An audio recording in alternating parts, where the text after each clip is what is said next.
Welcome boys and girls, Christine here with my unit tier list for the Tomb Kings in Total War Warhammer 3 Immortal Empires. To be sure, the Tomb Kings do need a rework pronto from Creative Assembly in the game. They just don't work very well within the context of the Warhammer 3 meta, but they do have a decent variety of units. So let's take a look at what's worth recruiting and what's not worth recruiting in a Tomb Kings campaign, accounting for unit capacity in this case and ease of recruitment, of course.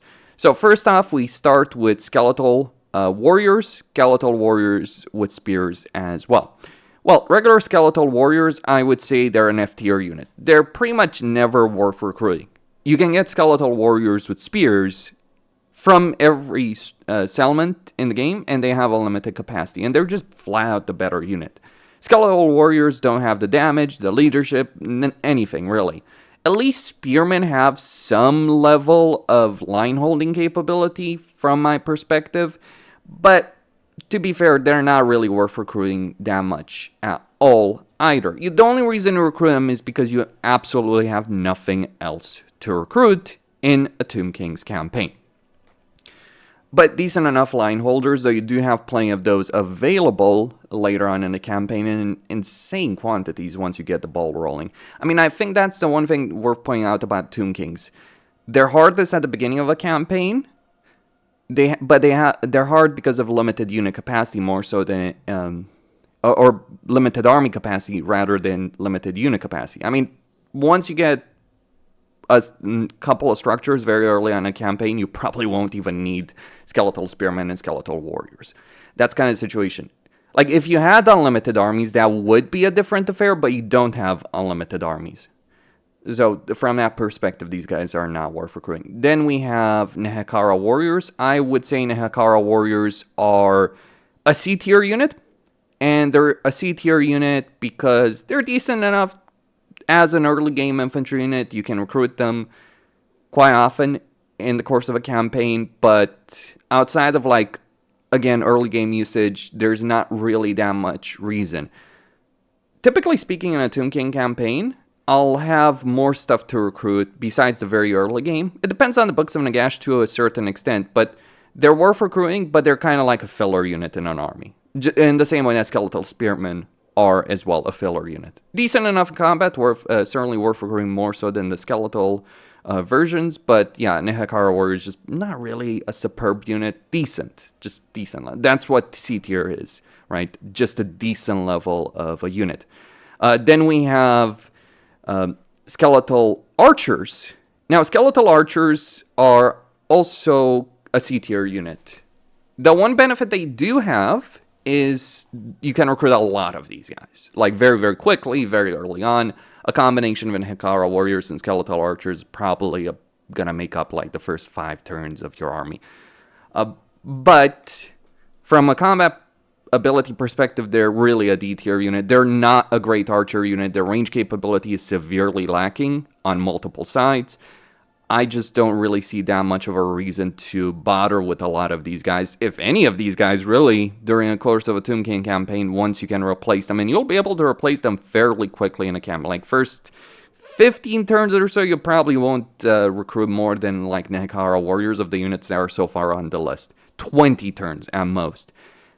Unless you're using them to fill up an army, and if you're just using a unit filler because you literally can't recruit anything else to the unit capacity, that's not really a great situation. Like, imagine if Tomb Kings had to pay for unit recruitment, you would not recruit these guys. And these guys are free, you would still not recruit these guys. As opposed to, like, if we didn't have unit capacity. Then we have Tomb Guard. Tomb Guard are both A tier units. I wouldn't quite put them in S tier. I think there's better units that fit the bill from a Tomb King perspective as far as S tier units go. But they're certainly heavy infantry. And there's a version with a sword or a Kapesh. There's a version with a halberd. Both of them are worth recruiting. The halberd version more so, but they're the most limited capacity. So you'll be recruiting both of these guys fairly often in a Tomb King campaign. All they require is a tier 3 settlement. You can also increase capacity for these guys very quickly, especially if you're playing with Cetra. It depends on the randomization of one of the Books of Nagash, if you can get that. But one of the things I would say, if you're playing a Tomb King campaign, you do want to start a campaign over and over and over until you get a Book of Nagash that's close enough that gives you the Tomb Guard. It's more so because of the army capacity benefit rather than Tomb Guard benefit, but it does give you that insane level of Tomb Guard capacity. So I do consider that aspect. Like, can we get a lot of Tomb Guard very quickly? Yes. Do we have the ability of getting to tier 3 very quickly? Yes. Is it worth recruiting them over everything else? Yes. So that is where I stand on Tomb Guard. Next up, we have Carrions. From my point of view, Carrions are, well, an F tier unit. If there ever was an F tier unit in the game, it would be Carrion. With respect to Tomb Kings, as I've said, you have a limited number of armies. Any other unit that you can recruit, even just masses of skeletal warriors or just masses of skeletal spearmen, are worth recruiting far more than Carrion. The reason is, as far as fast flying units go, they're kind of worthless. You can get a good amount of capacity for these guys, but even so, they're still freaking worthless. Their principal role of harassing enemy ranged and artillery, well, Fellbats can do that if you're looking at the vampire counts. Carrion just aren't good enough from that perspective. So their principal role of a harassment unit, they don't really do that very well, if whatsoever. You throw them against an enemy unit, the enemy unit will probably win that fight. You might disable an artillery unit for a bit, but then these guys will get killed pretty quickly. So just not really ever worth recruiting a Tomb King campaign, even if you're dealing with masses of range units. But then you gotta consider, like, yeah, Khalida might deal with masses of range units, or some range units early on against Forik. If she does fight him, there's ways of avoiding that, by the way. But even then, there's just better options. If army capacity worked different, if we didn't have that significant limitation in a campaign, which is a lot worse to deal with than unit capacity, I would probably rank them a bit differently, but I would still consider them like a very, very low tier unit. But with army capacities being what they are, yeah, they're flat not worth recruiting. Then we have Screaming Skull Catapult. Very good catapult unit. Can be a bit annoying to recruit, to be sure. But you can get these from any tier 3 settlement. You'll only get the structure these come from just for the Screaming Skulls, so they can be a bit limited quantity. But in terms of a single unit of artillery making a significant difference on the battlefield, these are one of the better ones in the game. I wouldn't say they're the best, they aren't. But they are certainly very high up there. So from my point of view, one, they're easy enough to acquire. You can mass them, especially later on in a campaign, and they're absolutely worth it. Then we have a very limited artillery unit that we only get through a right. The problem here is that limitation. So you're only going to have a couple of these throughout the course of a campaign. Katep has this as a mount, but this other artillery option is like a single entity mortar. Think of the equivalent of a Dreadquake, and that's what you're going to get over here. But very limited in terms of numbers. It's actually the only unit in an entire Tomb King campaign that you actually care about. Like, the way Tomb Kings play in a campaign, because of your large number of recruitment slots, because of free recruitment, free upkeep, and the fact that your lords have immortality from the beginning, you don't really care about your armies. You care about your heroes. And as far as units go, this is the only unit you do care about, because it is limited quantity. So be careful with these, but they do make a hell of a difference in a battle. Next up, we have the Nehekara Cavalry. So we get melee cav and horse archers. Okay, these guys are flat out not worth recruiting. You might get some capacity for these guys here and there, but they're absolutely not worth it in any way, shape, or form in a battle. You could argue about harassment capacity with horse archers, but here's the thing. If you need that, you can get Nehekara chariots with bows to do that. And unlike horse archers, you will actually have an incentive to get that structure. The only reason you'd construct the cavalry building chain is if you want Necropolis Knights in a campaign from that chain, but that's later on. So you don't want to mass them. Like, you look at Tomb Kings with settlements, right? You always want barracks because Tomb Guard are always worth recruiting, right? You always want Screaming Skulls because they're always worth recruiting. So that's 2 buildings. And then you consider everything else. Like in minor settlements, you have a free building slot. So what you get is a barracks, an artillery chain, or a chariot chain, which gives you an artillery unit at the end. And then you probably get either a landmark, and there's plenty of those in a Tomb King campaign, or a growth building or an economy building of some description. So you don't necessarily have the slots to begin with. What about provincial capitals? Even there, landmarks, resource buildings, every other structure that increases unit capacity is worth it more than the cavalry building chain. Unless you have a slot to spare, but it's one of the lowest priority. And even when you get that, even when you're in a situation to construct that and be able to do so, these units are not worth recruiting. Ever. Like, if you're looking for a flanker unit, a fast-moving unit, there's, again, better options. But speaking about those better options, let's talk about Necropolis Knights. Where would I rank them? So, from my point of view in regards to Necropolis Knights, I think the Halberd version can be worth it, but not really the regular version. Though they're kind of roughly the same tier because their unit capacity, they use different unit capacities for these 2 variants. You can increase this with a Necrotech, though I gotta say, that would be the worst usage of a Necrotech unit capacity. When you got, like, other things, Ushabti in particular, that are just flat out better. Like, Necropolis Knights are kind of like Demigryphs for the Tomb Kings, but what if Demigryphs were limited in number, and you had to sacrifice some other things in your army to get them? Well, then Demigryphs will go down the tier list for the Empire by quite a bit. And that's kind of the situation for the Tomb Kings. For what it is worth, you can get a decent number of these later on, once you start getting to tier 4. And you can, though realistically, you probably bother with the cavalry building chain once you're at tier 5s. But you can get them at the very least. Can be decent enough in combat, especially the Halberd version, so with anti-large capability, but I wouldn't rank them higher than C tier. Not a horrible unit, just the annoyance of recruiting them or the building limitations. Then we have Stalkers. I'm also going to say Stalkers are a C tier unit. Monstrous infantry with ranged weapons. Decent in combat, kind of like Trolls, though obviously Trolls can be mass recruited. These guys can't, so, that same kind of issue does apply here as well with Stalkers. I don't think it's a terrible unit, but I also don't think it's an exceptional unit either. And when you combine that with the choices you have in recruitment, it does create the kind of situation where it's like, what's the damn point? Then we have Chariots. Regular Chariots are flat not worth recruiting ever, but you do have Chariots with bows. Like, Chariots with bows, I would put them in D tier. They're really bad in melee because of the number of units you get per chariot. So Chariots work best when there's few entities. This is why, certain things like White Lion Chariots work so well. But Tomb King Chariots, both of them are not really good. You gotta feel bad for Cetra.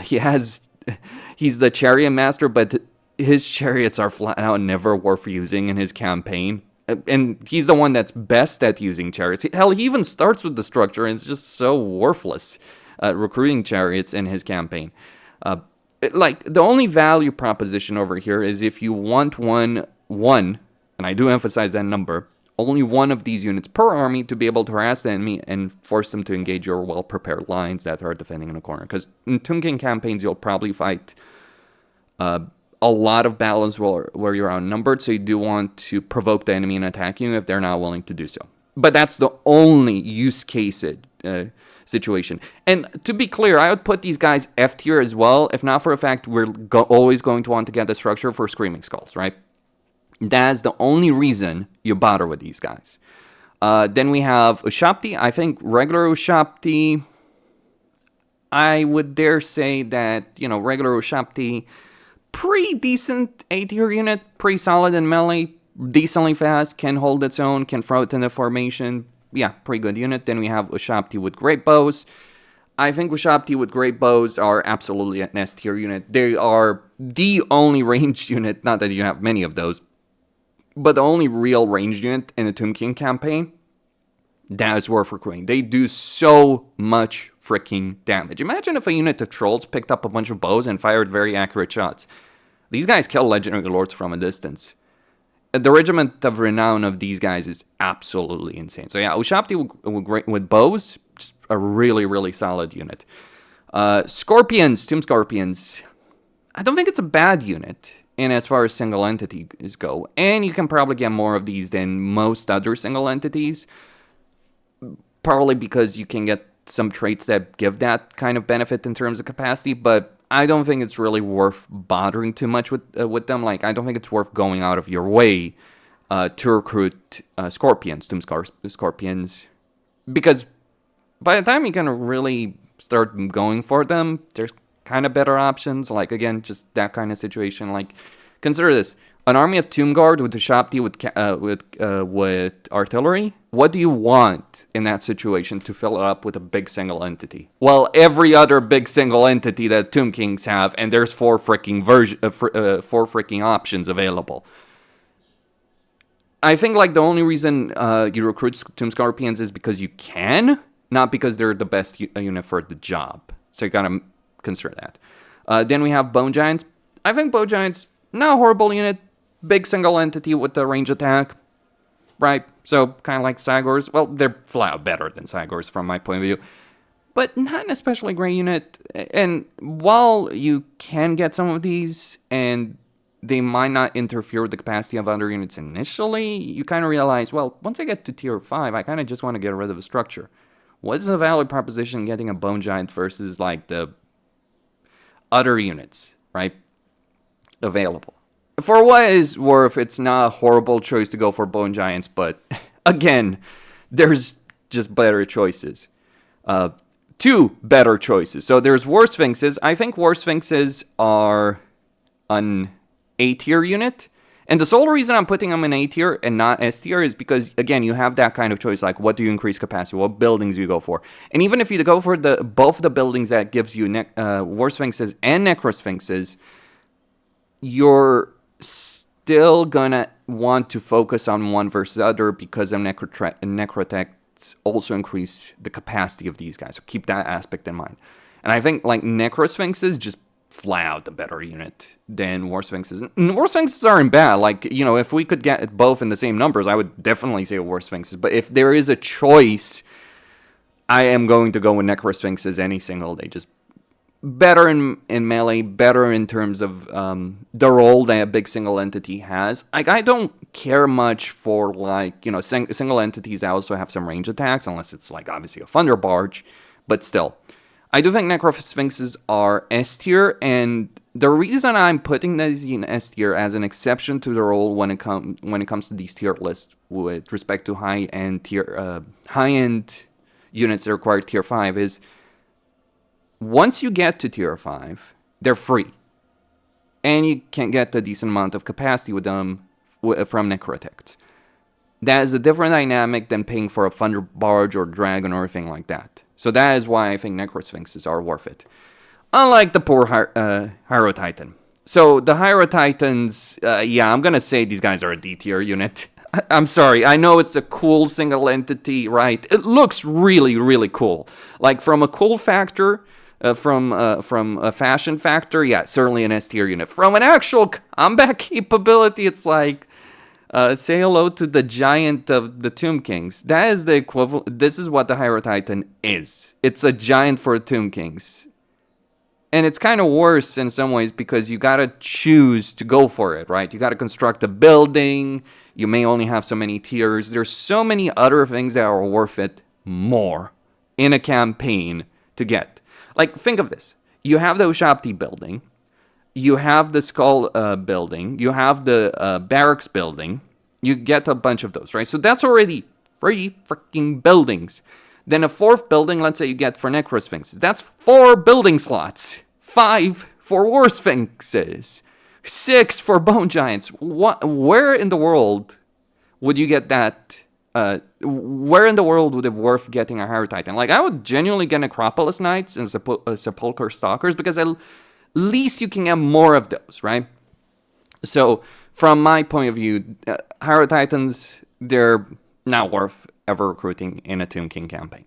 So that is where I stand. Costin signing out. Don't forget to subscribe, like, and enable notifications, and stay tuned for more. Let me know what you guys think about all of this.